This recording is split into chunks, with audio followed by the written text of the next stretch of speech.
Gelas minuman yang diambil oleh Stella tidak ada sedotannya, namun tiba-tiba muncul sedotan dari dalam gelas itu ketika Stella berjalan dan tiba di mejanya. Tapi kan bisa saja itu sedotannya diambil waktu perjalanan menuju ke... No, tidak. Karena tempat sedotannya ada tepat di sini, dan Stella berjalan melewatinya. Satu-satunya alasan yang paling masuk akal adalah, di kafe ini, semua gelasnya bisa melahirkan sedotan. Memungut makanan yang terjatuh dengan menggunakan mulut di tempat umum tidak akan membuat Anda terlihat liar, namun lebih kepada ke gembel. Dan anak cewek SMA gaul seperti mereka tidak akan mau melakukannya karena mereka paling anti jika dikatain gembel, miskin, tidak mampu, dan sejenisnya. Tepat di depan wajah Bian terlihat banyak kepingan snack yang bertebaran, yang kemudian hilang dalam sekejap ketika Bian mengangkat wajahnya. Wow, kemampuan menyedot Bian di atas rata-rata kemampuan manusia normal.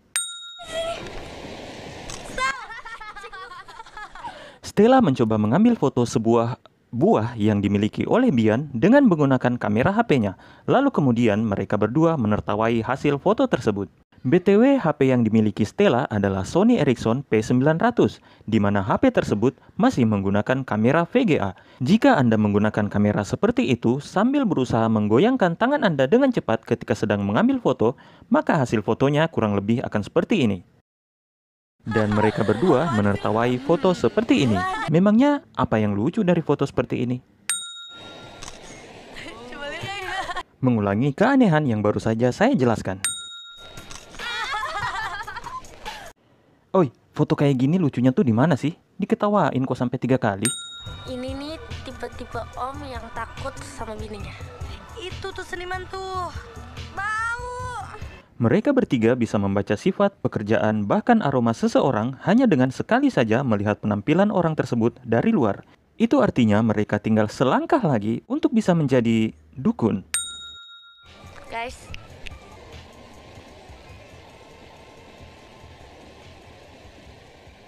Melihat om-om Chinese yang sedang makan dan menganggap ia adalah orang yang memiliki banyak duit adalah tindakan yang rasis.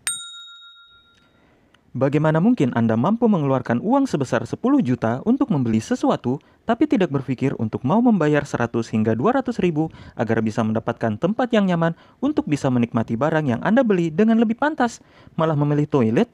Ini sama halnya jika Anda memesan stik daging Wagyu A5, lalu kemudian dimakan di dalam selokan. Sambil ini gue pinjemin duit gue dulu nih. Dari mana asal uang yang dibawa Stella? Apakah mereka menariknya dari bank? Kalau iya, kenapa label nominalnya tidak ada? Malah cuma pakai karet. Atau mungkin uang itu ditarik dari ATM? Tapi bukannya penarikan lewat ATM dibatasi tidak sampai sebanyak itu. 10 juta loh itu.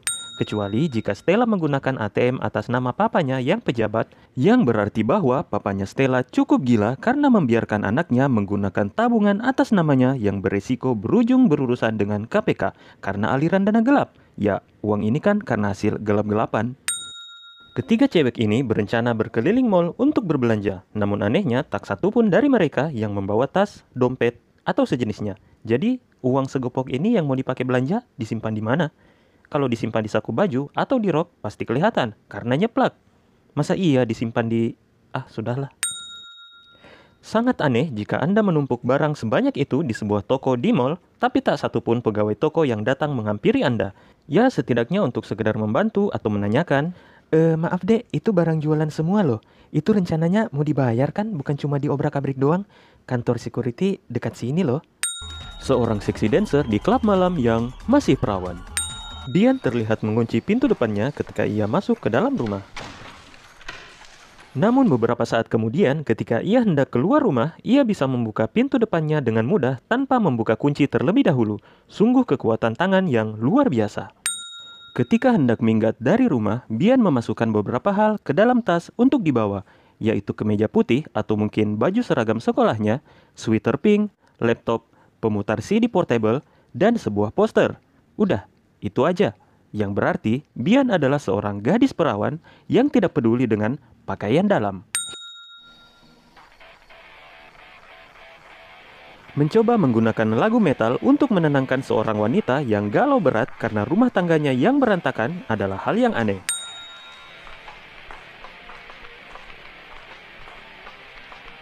Entah bagaimana cara barusan bisa berhasil dan membuatnya menjadi super aneh. Seorang penjaga sekolah tega memeluk seorang murid cewek sekolahnya sendiri hingga menangis di tengah malam di depan sekolah. Untung saja tidak ada yang melihat, karena jika ada, maka kata-kata saya barusan akan tertulis di koran pagi. Seharusnya tadi yang gue lempar itu bom. Yang berarti seharusnya Anda sekarang berada di polsek. Kemungkinan karena aktif menjadi wanita malam sehingga membuat Stella diikuti oleh UFO yang berbentuk seperti kapsul yang berwarna hitam saat sedang berjalan. Sepatu yang dikenakan Bian tidak sama dengan sepatu yang dipakainya ketika minggat dari rumah. Dan karena tidak ada sepatu di daftar ini, sehingga kemungkinan Bian baru saja nyolong sepatu entah dari mana. Begitu pula dengan kaos kaki dan rok ini, karena semuanya tidak ada di dalam daftar. Di sekolah ini ada murid cowok yang menggunakan anting. Murid diperbolehkan menggunakan aksesoris seperti ini. Menggunakan tato. Murid cowok yang membuka pakaian seorang murid cewek yang rela membuka seragam di depan teman-temannya, tindik di hidung, tindik di lidah. Sekolah macam apa ini? SMA? Sekolah menjadi anak yang berandal dan menyusahkan guru dan orang tua di rumah? Untuk itu, mari kita berikan nilai yang pantas. Seorang guru wanita yang diperbolehkan masuk ke dalam kelas dan mengajar dengan mengenakan pakaian yang terbuka seperti ini. Luna mengenakan celana berwarna putih, entah bagaimana karena 5 menit sebelumnya ia terlihat menggunakan celana yang berwarna hitam. Bagaimana cara ia mengganti celana di dalam kelas tanpa disadari oleh teman-temannya? Siapa tahu suatu saat nanti lo bisa jadi sastrawan besar. Iya, dapat Oscar. Bukan Oscar, Nobel. Juga bukan, tapi Piala Thomas. Tadi digantung tuh. Action! Yo, Juli. Seorang aktor dan aktris yang sedang berakting, namun entah mengapa mereka berdua membelakangi kamera yang ada di sebelah sana di sepanjang adegan. Emangnya para penonton drama senang menonton rambut? Ataukah mungkin mereka sedang memainkan sinetron yang berjudul Romansa Belakang Leher? Sebuah rumah produksi yang mengadakan casting peran dan memasang iklannya di sebuah majalah.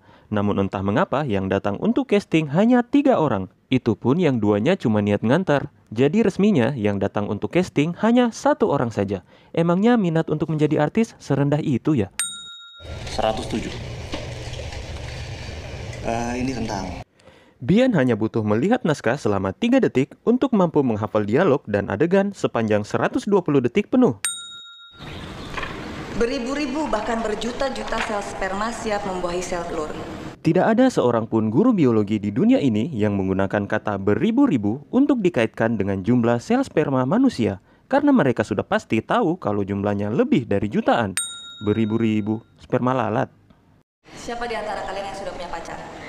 Entah gangguan penglihatan seperti apa yang dimiliki oleh guru yang berada di depan kelas sehingga tidak melihat dan menyadari hal ini. Siapa di antara kalian yang pernah melakukan hubungan? Dengan menanyakan hal tersebut secara terang-terangan di depan kelas di hadapan murid-murid Anda telah melanggar norma kesopanan, dan yang kedua, melanggar norma kesusilaan, dan yang paling penting, Anda sangat kepo sekali. Wahai Anda guru, hei. Gawat nih, Bi. Gue bisa hancur masa depan gue. Omnya ngeluarin di dalam. Berbicara tentang masa depan, Anda telah memutuskan untuk menjual keperawanan Anda dan langsung menjadi PSK setelahnya pada saat usia Anda baru menginjak 16 tahun. Belum lagi Anda hobi bolos sekolah, begadang di klub malam, dugem, miras, dan pergaulan bebas. Jadi, walaupun omnya ngeluarin di planet Mars sekalipun, masa depan Anda emang sudah terlanjur suram dari awal. Punggung sebelah kanan Stella terlihat polos tanpa ada tato sedikit pun. Berarti tato permanen yang baru saja dipasangnya ini sedang tidak dipakai atau mungkin ketinggalan di rumah. Seorang cewek SMA yang sangat ketakutan karena khawatir akan hamil sampai menangis terseduh-seduh karenanya. Namun anehnya masih punya keberanian untuk melakukan open order kepada om-om tidak lama setelahnya. Kok lo sampai biru-biru gitu? Lo gak apa-apa kok. Bagaimana mungkin wajah Anda bisa biru tapi tidak disertai dengan bengkak? Anda dipukuli atau keracunan skincare sih? Sebuah tabloid yang menampilkan artikel dengan memasang foto Merix dan Luna dan kemudian diberi judul Merix Luna, cintaku di lokasi syuting. Namun anehnya, isi artikelnya sedikit pun tidak membahas ataupun menyebutkan tentang Merix dan Luna. Malah, Wally dan Geta? Memangnya siapa Wally dan Geta, hei? Tidak heran jika kemudian Bian menjadi murka dan mencoba merusak tabloid tersebut karena merasa tertipu oleh thumbnail dan judul yang telah terpasang di dalam tabloid tersebut. Para gadis sedang mempersiapkan Stella untuk mengikuti casting iklan dengan melakukan serangkaian makeover kepada Stella, mulai dari mandi, fashion, make up, cabut bulu ketek, dan manicure. Tapi anehnya yang di manicure ini bukanlah Stella. Tangan kiri dengan kuku jari yang panjang ini bukanlah milik Stella, karena Stella tidak memanjangkan kukunya. Ini adalah jari milik Katie. Untuk bisa sampai ke gedung tempat casting ini, mereka bertiga melewati proses di mana dari rumah mereka berjalan menuju ke mobil, lalu bersama-sama di dalam mobil, kemudian berjalan lagi dari mobil menuju ke dalam gedung. Dan selama dalam proses ini, tidak ada satupun yang menyadari bahwa Stella hanya mengenakan ini. 6 biji mata pada ngapain aja, woi? Gue ada di VCD porno ini. Sebuah VCD porno yang menggunakan cover sampul berisi kompilasi lagu grup biola, Bond. Entah kenapa Stella sangat sedih karena terekam dan ada di dalam VCD porno. Sedangkan Katie biasa-biasa aja. Padahal kan Katie sempat menjajakan dirinya di tempat casting untuk memotong antrian demi Stella. Masa iya kang syutingnya nggak sempat ambil gambarnya? Malam ini, Merix dilelang. Percayalah, mengadakan acara lelang tanpa adanya seorang moderator yang menampung penawaran dari para peserta hanya akan berakhir dengan bencana, kan?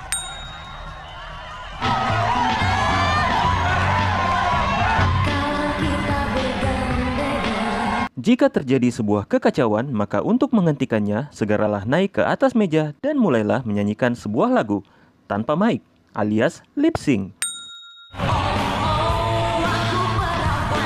Menyanyikan lagu yang isinya membanggakan dirinya yang masih perawan di hadapan massa yang hampir semuanya sudah tidak perawan seharusnya cukup untuk membuat Anda keluar dari tempat ini dalam bentuk martabak telur. Malam ini gue mencari pelacur laki-laki. Semoga saja tidak ada kru infotainment yang menghadiri acara ulang tahun Anda ini, karena statement Anda barusan positif membuat Anda mengucapkan selamat tinggal kepada dunia entertainment. Dan kalau nggak ada Bian, keributan di antara kita nggak bisa berhenti. Jika yang Anda maksudkan keributan bisa berhenti gara-gara sebuah lagu, maka yang berjasa sebenarnya bukan Bian, tapi Kang operator orkesnya, karena dialah yang memutar lagunya. Gue tuh kecil. Di multiverse manapun, Anda tidak akan menemukan seorang cowok yang mengakui bahwa anunya kecil sambil menangis di hadapan cewek yang baru saja jadian dengannya. Walaupun mereka bertiga sedang menghadapi masa sulit karena harus mengganti mobil yang hilang, tapi anehnya Stella dan Bian masih saja punya kesempatan untuk membeli minuman yang mahal ini. Seorang penulis sejati tidak akan mengetik sambil memegang rokok seperti ini. Selain karena menghalangi Anda menggunakan teknik mengetik 10 jari, abu rokok yang jatuh memberikan Anda pengeluaran tambahan untuk membeli keyboard eksternal yang baru.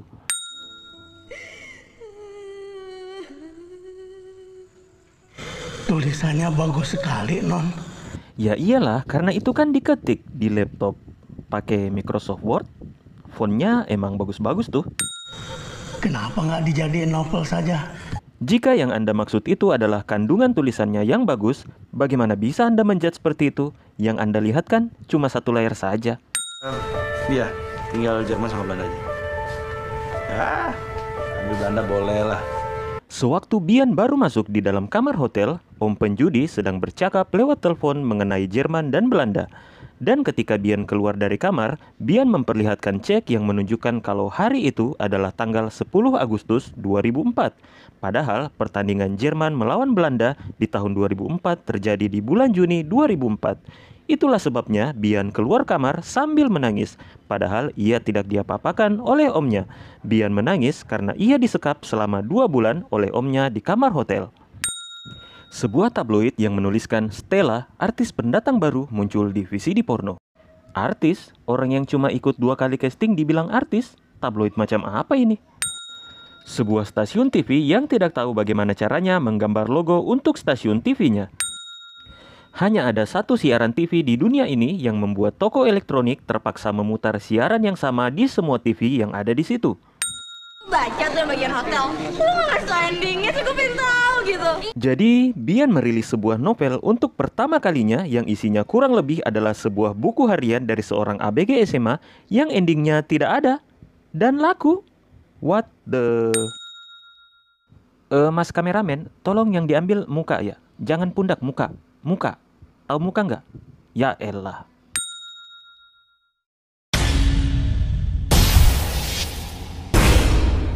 Aduh, hari gini lo mikirin tuan mudianya, nek, penting duta. Demikianlah hal-hal aneh dalam film Virgin. Terima kasih sudah menonton sampai habis. Dan sampai jumpa lagi dengan saya di hal aneh yang lain dengan mengklik salah satu video berikut ini. Sampai jumpa.